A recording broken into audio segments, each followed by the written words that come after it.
When you're 80, you've got two real options. You can sit quietly, play chess with yourself, and pretend you're still sharp.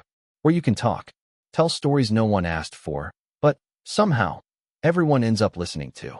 And since my chess game is rusty and my bourbon smooth, I'll go with the second. My name's James. Yes, that James, if you've read the headlines, or maybe got bored on Forbes one day. Millionaire, widower, ex-failure, occasional poet, though only after 2 drinks. I didn't inherit my money. Didn't marry into it either. Though my second wife did try to convince people otherwise. No, I earned it. Sometimes with grit. Sometimes with luck. And more than once, just by outliving the bastards who bet against me. Now, before you roll your eyes and think, here comes another rich old man telling us how he made it out of nothing. Let me stop you. This isn't that kind of story. It's not a TED Talk. It's not a blueprint. I don't believe in blueprints anyway. You follow someone else's plan, and you end up living someone else's life. What I'm going to tell you about is 3 things. 3 damn good things. Whiskey, women, and wisdom. Not in that order. Actually, yes, in exactly that order. That's how they came into my life. Whiskey first, because sometimes the wrong drink gets you into the right mess. Women next, because love is like whiskey's twin sister. Beautiful, dangerous, and better in small doses. And wisdom, well, that comes later. If you survive the first 2, I've been rich. I've been broke. I've been loved deeply, and I've been left without a word. I've bought watches worth more than my first apartment and lost them in cabs. I've hired men with Harvard degrees to fix problems I created with a high school education. And still, the best lessons I ever learned were sitting right here, in this chair, at night, with a glass in hand and nothing to prove. So, if you've got the time, and I assume you do, because you're still here, I'll tell you what it really looks like. Life, love, regret, success. The stuff that never makes it into the headlines, but lingers in the mirror at 2 a.m. Let's start with whiskey. You probably think I'm going to romanticize it. Tell you it's the drink of kings and cowboys. That it's about taste, heritage, oak barrels, and all that poetic nonsense. No. To me, whiskey is a memory in a bottle. Every damn glass carries a decision I either regret or barely survived. The first time I drank it, I was 17. I stole the money from a vase my mother thought was too ugly to dust. Walked into a store with fake confidence and a borrowed ID. The bottle said, Old Number 7, and buddy, it tasted like someone set fire to a wet boot. But I kept sipping. Because that's what grown men do, right? That first bottle didn't make me a man. It made me vomit behind a gas station. But it taught me lesson number 1. Just because it burns going down doesn't mean it's worth swallowing. Later in life, I sold my first business. A vending machine company. Don't laugh. I made my first $100,000 off bad sandwiches and desperate students. I was 23. Thought I ruled the world. So I celebrated with a crate of Macallan. 12-year. Imported. Smooth as silk and twice as dangerous. I invited everyone. Friends, enemies, people who didn't know my name but heard I was rich now. We drank like gods. That night, I proposed to a woman I'd known for 2 months. She said yes. We got married in Vegas. By a man dressed like Elvis. She left 6 weeks later, took my dog and half my furniture. Lesson number 2. Never mix whiskey with impulse. It'll cost you more than the hangover. Over the years, whiskey became less of a thrill and more of a ritual. 1 glass after closing a big deal. 1 glass when the markets crashed and I lost $250,000 in a phone call. 1 glass the night my father died. And another when my son was born. It's funny. I never drank to forget. I drank to feel. To mark time. To say, this moment matters. Let's frame it in amber. I've had the good stuff. A bottle from Kyoto that cost more than my first car. I've also had cheap bourbon on a motel balcony, listening to crickets and wondering if I'd peaked at 42. You want my advice? Drink something that reminds you of who you are, not who you're pretending to be. And don't ever drink alone unless you're ready to hear the truth. Whiskey doesn't lie. It just waits. Waits until your guard is down, your phone is off, and you're sitting in silence with a full glass and no more excuses. I don't drink as much now. Not because I can't, but because I've already met every version of myself that whiskey had to introduce me to. Now, I sip. Slow. Grateful. Like saying hello to an old friend you once got in trouble with, but still love anyway. That's whiskey. Not a lifestyle. Not a brand. A witness. And it witnessed every moment that led me to her. The first woman I truly loved. But that's another chapter. Women, love, passion, and my bank account. My first love, the librarian. Ah, women. Where do I begin? Well, let's start with the first one. The first love that sets the tone for all the others, the one you never forget no matter how hard you try. Mine was a librarian. Now, I know what you're thinking. A librarian? That's either a cliché or a romance novel waiting to happen. But she was different. She had that quiet confidence, the kind that doesn't scream, but you feel it from across the room. I was a kid, full of energy, running in circles trying to figure out life. She was calm, collected, and all about order. I thought, this is it. She's going to tame me. She didn't. But for a while, I thought I had her figured out. She'd read books with long titles and weird covers, and I'd try to impress her with my knowledge of the stock market or the latest sports stats. I thought I was the big deal, but she didn't care. She didn't care about any of that. She'd look at me and just say, "James, you talk a lot, but you don't really listen." I didn't understand what that meant then, but I do now. The truth is, I wasn't really listening. I was too busy trying to impress her with all the things I thought mattered. And then, out of nowhere, she dumped me. For a poet. A poet. He had a ponytail, wore scarves in summer, and wrote her poems. I mean, what does a kid with a fast car and an opinion on everything have against a guy who's got a whole book of rhymes? She left me with a note, handwritten, no less. She said, "I need someone who understands the meaning of silence." You know, looking back, I think she was right. I wasn't quiet enough for her, and I never really learned how to be. But you know what? That relationship taught me one important thing. If someone's willing to leave you for a poet, you better start reading. Not just books, but people. The accountant and the assistant. Next up, an accountant. Now this one. Well, she was different. She had her life together. She had spreadsheets for everything. She had an Excel sheet that tracked how much I spent on coffee every week. Do you know how terrifying that is? To have someone calculate your coffee addiction like it's a crime? But I'll be honest. I liked it. I liked that she was organized. She taught me the value of structure, of discipline. She made me start saving money instead of blowing it on ridiculous things like unnecessary gadgets. She was smart. Very smart. And for a while, everything was fine. She worked hard. I worked hard. And we'd have dinner together every night. No distractions, just us in our routines. But then something happened. I came home early one day. I had a surprise for her. I bought plane tickets for a weekend getaway. I was thinking, this is it. I'm going to sweep her off her feet. We'll spend the weekend in a beautiful beach resort, just the two of us. I walk in the door, and what do I see? There she is, on the couch, laughing with my assistant. Not about work. Not about anything important. No, they were laughing about something else entirely. And I'm standing there, holding plane tickets in my hand, like a damn idiot. She didn't even look surprised.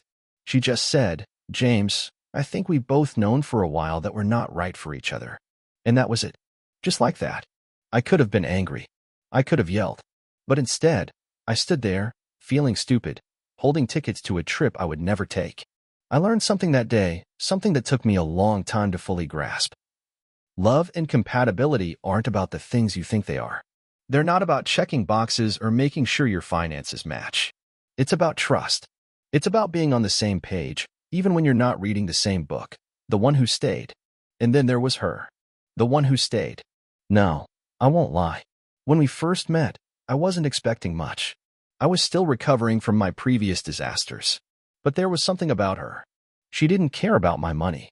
She didn't care what car I drove or how fancy my suit was. She didn't even care about my business. She just wanted me to make her tea every morning and take out the trash. Simple stuff. At first, I thought it was a joke. "You don't want a vacation in Paris?" "Nope." "Don't you want me to buy you something fancy?" "Nope." And she wasn't being modest. She just didn't need any of that.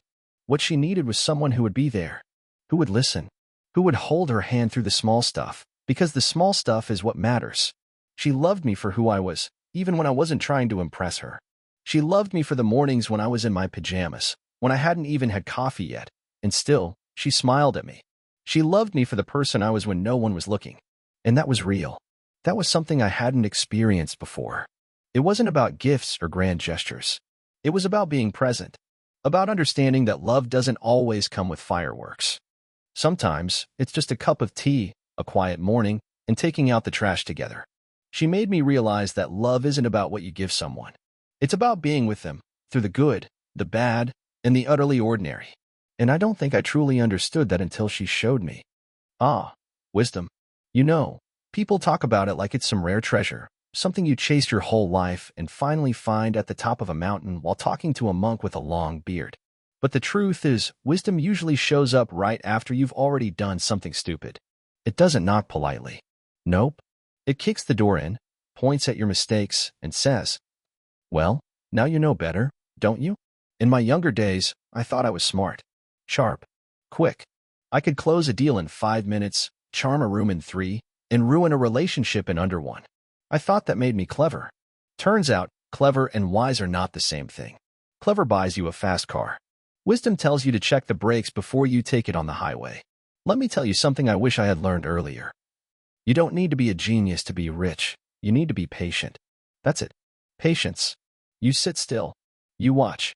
You don't rush the market. You don't chase every shiny thing. You learn to wait. And that goes for more than just money. That goes for people, too. See, when I was young, I thought everything had to happen right now. Love, success, happiness, I chased it like a dog chases cars. And every time I caught up, it either ran me over or disappeared into traffic. Patience taught me that some things, they take time. A good relationship. A solid business. A decent bottle of whiskey. And then there's this. Saying sorry isn't weakness. It's an investment. An investment in the people you care about. I used to think apologizing made me small. Like admitting I was wrong meant I had failed. But you know what really makes you small? Pride. The kind of pride that keeps you from picking up the phone. That convinces you it's better to lose a friend than lose an argument. Wisdom taught me that a well-placed, "I'm sorry," is worth more than any raise I ever got. Sometimes, it's not even about who was right. It's about letting the people in your life know they matter more than your ego. You'd be surprised how many good things come back to you just because you were brave enough to apologize. Now here's the big one. The one people spend their whole lives chasing. Happiness. Let me tell you, happiness doesn't live in a number. Not in a salary. Not in your bank account. I've had days with more money than sense, and I was miserable. I've also had days with nothing but a cup of coffee, a good book, and someone I loved sitting beside me, and I swear to you, I wouldn't have traded those days for anything. Real happiness? It's in freedom. Not just financial freedom, though that helps, don't get me wrong, but freedom of choice. Freedom to wake up and spend your day doing something you care about. Freedom to say no to things that drain you. And freedom to say yes to the people who lift you up. Happiness is when you can take a walk without your phone buzzing. When you can eat dinner without checking your emails. When you can sit in silence and not feel like you're missing out on anything. Now, I'd be lying if I didn't mention this last bit. Sometimes, happiness really isn't a good bottle of whiskey. Not because of the alcohol, but because of what it represents. A slow evening. A warm fire. A moment of stillness where you reflect on everything you've done, the good, the bad, and the stuff you probably shouldn't mention at family dinners. Wisdom, in the end, isn't about how many quotes you can recite or how many books you've read. It's about how you live, what you choose to value, who you choose to forgive, including yourself. So if you're still out there trying to figure it all out, don't rush. You're not late. You're just learning. Just remember this. Be patient. Say sorry when it matters. Choose people over pride. And every now and then, take a moment to sit still, really still. You might hear something you've been missing. That's what wisdom sounds like. If I could sit across the table from my 25-year-old self, man, I'd probably slap him first. Not hard, just enough to get his attention. Because back then, I thought I had it all figured out. Spoiler, I didn't. And here's what I'd tell him. And maybe you, if you're anywhere near that age and still trying to crack the code of life. First, don't chase money. Chase meaning. Money is loud. It flashes, it tempts, it makes you feel like you're behind if you don't have enough of it. But here's the truth. If you chase only money, you'll end up with a full wallet and an empty life. Meaning, on the other hand, that's quiet. It doesn't shout. It whispers. It shows up in the work that makes you proud. In the people who make you laugh when nothing's funny. In the mornings when you wake up and think, I get to do this today, instead of, ugh, not again. Make a living, sure. But make sure you're living, too. Second, marry the one you can sit in silence with. Not the one who gives you butterflies. Butterflies don't last. Trust me, I've chased a whole zoo of them. Marry the person who makes you feel calm. The one who knows when to talk and when to just be there. The one you can sit on the porch with in your 70s, sipping tea or whiskey, not saying a word, and still feel completely understood. Because looks fade, excitement fades, but friendship, real connection, that's what lasts. Third, buy Apple stock. Okay, yes, I'm joking. Sort of. But the point is, invest. Not just in stocks, but in things that grow. Yourself, your health, your relationships, your peace of mind. All of those things compound over time, and they pay dividends no money can match. Fourth, drink the good whiskey. Don't save everything for someday. Someday is not a guarantee. You've got that nice bottle? Open it. Got something to celebrate? Celebrate it. Make your memories now, not later. Laugh loudly. Dance badly. Hug tightly. Because no one remembers how well you budgeted. They remember how you made them feel. Fifth, and this is the big one, love with depth. Not with conditions. Not with fear. Not only when it's easy. Love people when they're being annoying. Love them when they're quiet. Love them when you have to say sorry first. Love is messy and real and inconvenient. But it's also the thing that will carry you through the darkest days and make the bright ones even better. And finally, you can't rewrite the past. You'll make mistakes. You'll lose people. You'll screw things up. But here's the beautiful twist. You can't change what happened, but you can tell one hell of a story about it. You can laugh at it. You can learn from it. You can sit by the fire, like me, with a glass in your hand and say, yeah, I lived. I really lived. And isn't that the whole point? So go live. Go fail. Go fall in love. Go lose, win, cry, start over, and repeat. And one day, maybe you'll be sitting where I am now, grinning like a fool, telling your own wild, beautiful story. Cheers to whiskey, women, wisdom, and everything in between. And hey, don't forget to subscribe to the channel. There are many interesting stories ahead.